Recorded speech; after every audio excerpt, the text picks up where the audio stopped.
You think your financial problems are due to a lack of money? He thinks that if he earned more, everything would be resolved. You are wrong. Your financial problems are not due to a lack of resources. They are systematic patterns of destructive behavior that you repeat like an automaton. And while you blame salary, the economy, the government, or luck, you are making the same basic mistakes that keep 90% of people financially broke, regardless of how much they earn. I'm going to tell you something that will hurt. The difference between you and someone financially successful with the same income as you is not secret knowledge. It is not privileged access. It's not perfect timing. It's simply that they don't make the stupid mistakes you make over and over again. They don't sabotage themselves. You sabotage. And the most brutal part? You don't even know you're doing it. You rationalize every destructive decision. You justify every impulse. You convince yourself that this time is different, but it's not. You are following the predictable script of financial self-destruction that billions have followed before you. And you will keep going until you have the courage to look in the mirror and admit that you are the problem. Let me explain something to you about financial mistakes. It's not bad luck. It's not a circumstance. Financial error is repeated behavior based on predictable cognitive failures. Your brain has bugs. It has biases. It has blind spots. And unless you consciously compensate for these bugs, they will systematically destroy your finances. Optimism. Bias. You think bad things happen to others, not to you. So don't build an emergency fund because you specifically will never lose a job. Until you lose. Gift bias. You value gratification now infinitely more than security later. So spend a day and hope that in the future you will resolve the consequences. Future you would hate, present you if you could. Anchoring bias. The first information you receive becomes a reference. Product costs 100. There's a discount for 80. You think you saved 20. It saved nothing. He spent 80 that he didn't need to spend. But anchor of 100 deceived you. Confirmation bias. You seek information that confirms what you already believe. Want to buy a new car. Look for justifications. Ignores contrary evidence. And then he acts as if he had carried out a rational analysis when in fact he only confirmed an emotional decision already made. These biases operate silently, constantly, and they are destroying your finances as you read this. When I was younger, I knew a man who made $200,000 a year. Respected doctor, smart, educated, and completely broken. He had less net worth than a nurse earning $40,000, because he made all the classic mistakes. Every penny that came in, went out. Giant house, luxury cars, extravagant vacation, zero investment, zero emergency fund. And when I had the courage to question him, he had justification for each decision. He deserved it because he worked hard. He needed the car for a professional image. The house was an investment despite not generating any income. Perfect rationalization for complete financial destruction. This man was not a victim. He was the perpetrator of his own problems. And you're doing exactly the same thing on a smaller scale. Let's dissect the most common financial mistakes that are destroying your life. And I won't be gentle. I won't protect your ego.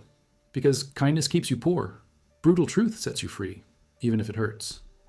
Mistake number 1, living without a budget. You don't know where your money goes. You're vaguely aware of large expenses. But those 20 here, 50 there, 100 there, they evaporate. And at the end of the month, you look at your account and wonder where everything went. But you know where it was. It was for 1,000 small, untracked decisions that add up to drain your ability to build wealth. Not having a budget is like driving without knowing how much fuel you have. You will get stuck halfway and act surprised. But there is no surprise. There is deliberate negligence. Budget is not a restriction. It is an awareness tool. It's simply knowing how much comes in, how much goes out, and where it goes. No initial judgment, just data. But you avoid it because you know the data will reveal uncomfortable truths. They'll show you how much you waste on junk, how much you could be investing if you cut out superfluous items.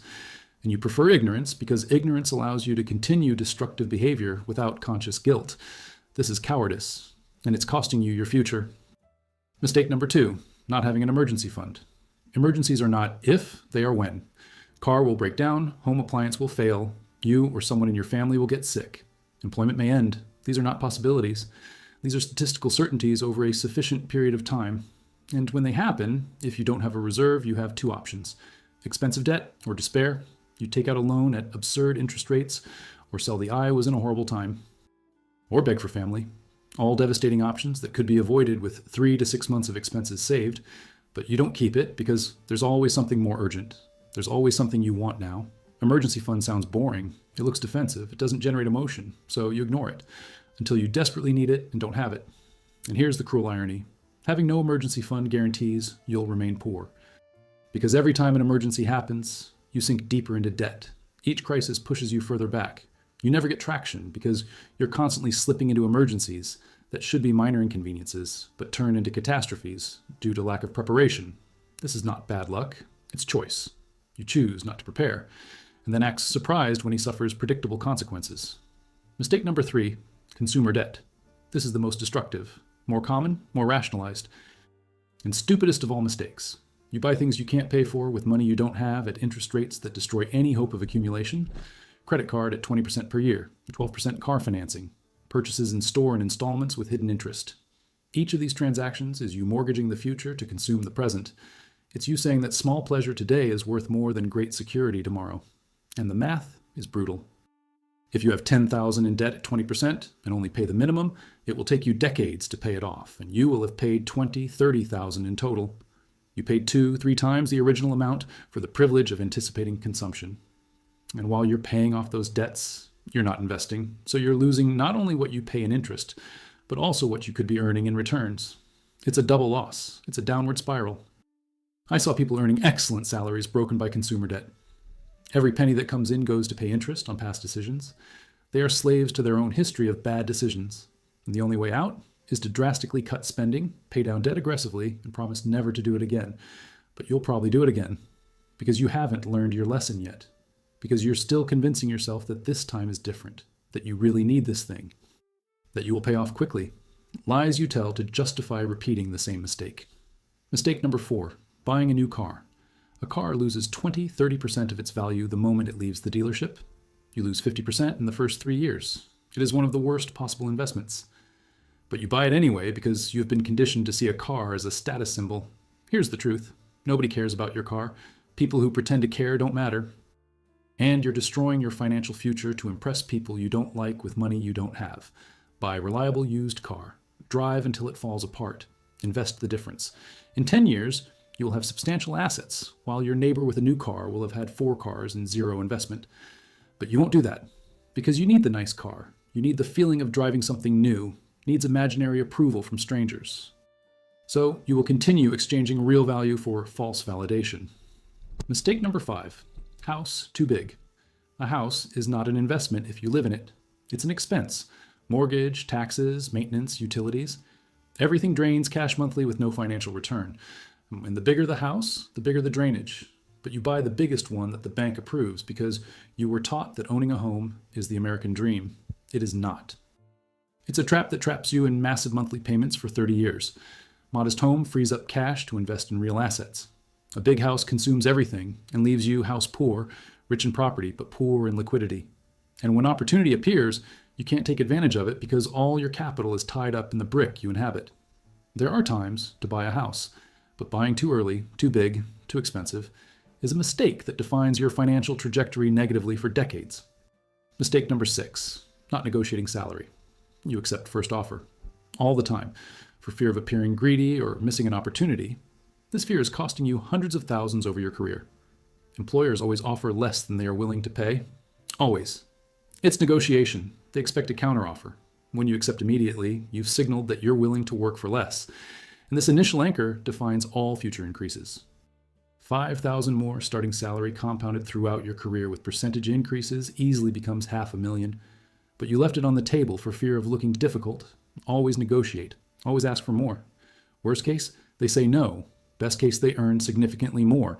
0 risk, massive potential return. And you don't do it out of irrational fear. Mistake number 7, following investment tips. Your brother-in-law has a hot tip. You read an article about a stock that is going to explode. You listen to podcasts about revolutionary cryptocurrency. And you invest based on that, based on third-hand information, based on hype, based on hope of getting rich quick. This is not investment. It's game. And statistically, you lose. Because if a tip were real, the person giving the tip would be too rich to talk to you. If predictions were reliable, people making predictions would be on the beach, not selling newsletters. Serious investment is boring. It is diversification across broad indices. It is allocation based on risk tolerance. It is periodic rebalancing. It's staying course in volatility. There is no exciting story. There is no adrenaline. Just compound math working slowly. But you want excitement. He wants a story about how he became rich. So you chase tips and lose money while boring people following basic strategy build wealth systematically. Mistake number 8, trying to time the market.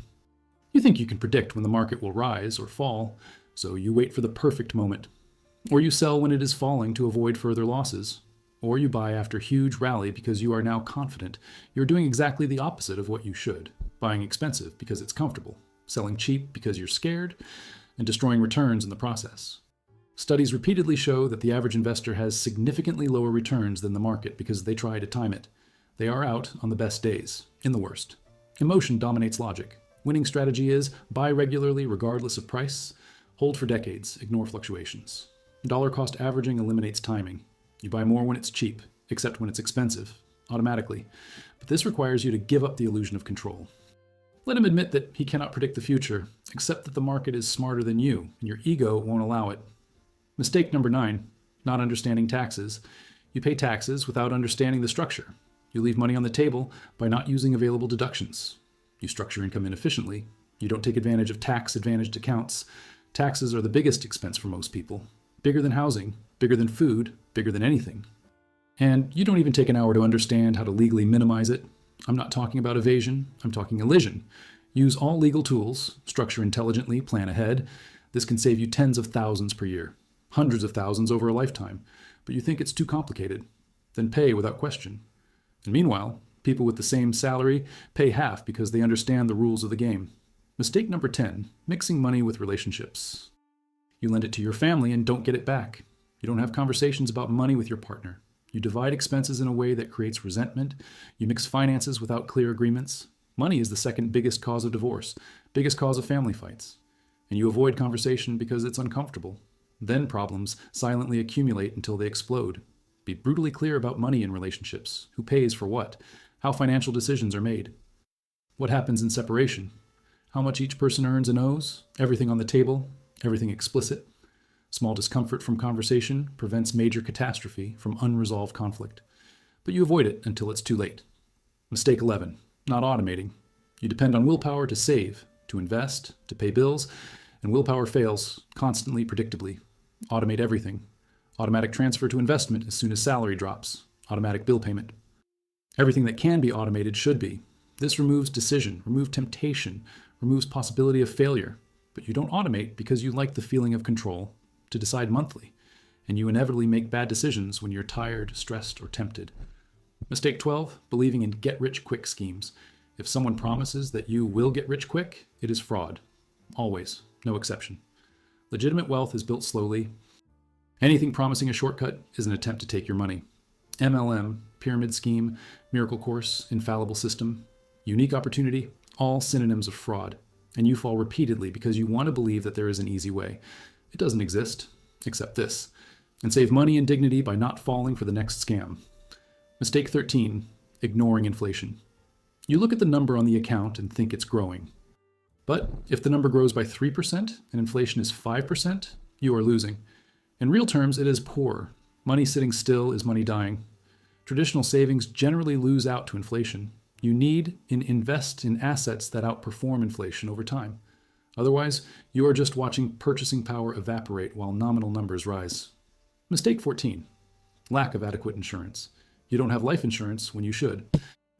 There is no disability insurance, even though income depends on the ability to work. You save on the premium and risk catastrophe. Insurance is protection against low probability but high impact events. House catches fire, become disabled, dying leaving dependents, low probability, devastating impact. Adequate insurance turns potential catastrophe into manageable inconvenience, but you don't buy it because statistically you probably won't need it. But if you need it and don't have it, your family is financially destroyed. It's protection you hope to never use but would be irresponsible not to have. Mistake 15, social comparison. You spend based on what others spend. Neighbor buys new car, you feel pressure. Colleague goes to expensive resort, you feel inadequate. You spend not because you really need or want to, but to maintain appearances. This is insanity. You are destroying your future to match the present of others who are probably also destroying their own future. It's a race to the bottom where everyone loses except those who refuse to compete. Stop comparing yourself. Stop caring about what others do. Live below your means while others live above. In 20 years, you will be free while they will be in prison. But this requires strength to go against the social current. Mistake 16, paralyzing perfectionism. You wait for the perfect moment, perfect plan, perfect knowledge. And while you wait, you do nothing. Paralysis by analysis. Starting imperfectly is infinitely better than not starting at all. You can adjust as you go. You can learn by doing. But if you never start expecting perfection, you'll never build anything. Mistake 17, not diversifying income. You have single source. This is massive concentrated risk. You lose your job, your income goes to zero. Industry changes, you become obsolete. Build multiple sources, even if small initially. Freelance, investments, passive income, side business. Each additional source reduces vulnerability and increases resilience. Mistake 18, spending windfall. You receive bonuses, heritage, tax return, and spend it immediately. This money is an opportunity to advance years towards goals, but you treat it as a license to consume. Windfall should go 100% into debt or investment. No exception. It is an accelerator of financial progress. But you waste it on things you don't even remember a year later. Mistake 19, unnecessary expensive education. You take massive loan for education that does not result in commensurate income. Diploma worth $150,000 in an area that pays $40,000 per year. Mathematics doesn't add up. You've been stuck with student debt for decades. Education is an investment. It must have positive feedback. Cost versus benefit. If numbers don't make sense, choose differently. Cheapest school, different area, alternative learning. But you chose based on prestige, in following friends, in doing what was expected, without considering brutal ROI math. Mistake 20, not having a will in succession planning. You think you're too young? What will you do later? And if something happens, you leave the family in legal chaos trying to figure out what to do with their assets. Testament is not about you. It's about protecting who you let. And procrastinating is pure selfishness. Now here's the most brutal truth of all. You won't stop making these mistakes just because you read about them. Because error does not come from ignorance. It comes from behavior, of habit, impulse. And changing behavior is infinitely more difficult than acquiring knowledge. You need to do more than know. You need to build systems that force you to do things right even when you don't want to. Automation, inflexible rules, external accountability, structures that compensate for their weaknesses. You need to accept that you are your own worst enemy financially, that your emotional decisions destroy your long-term well-being, and that you need to protect future you from present you. This requires deep humility. Admit that you can't trust yourself, that you need external structure, that you are flawed and need compensation for failures.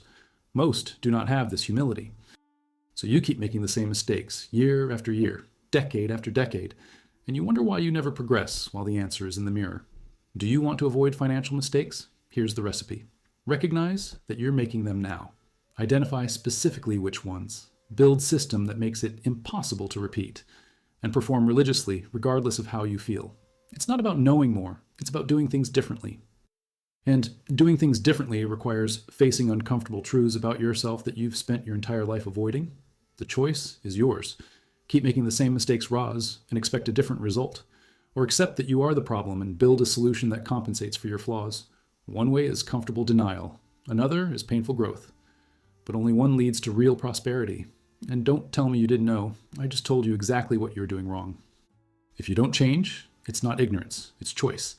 And you will live with the consequences of that choice for the rest of your life.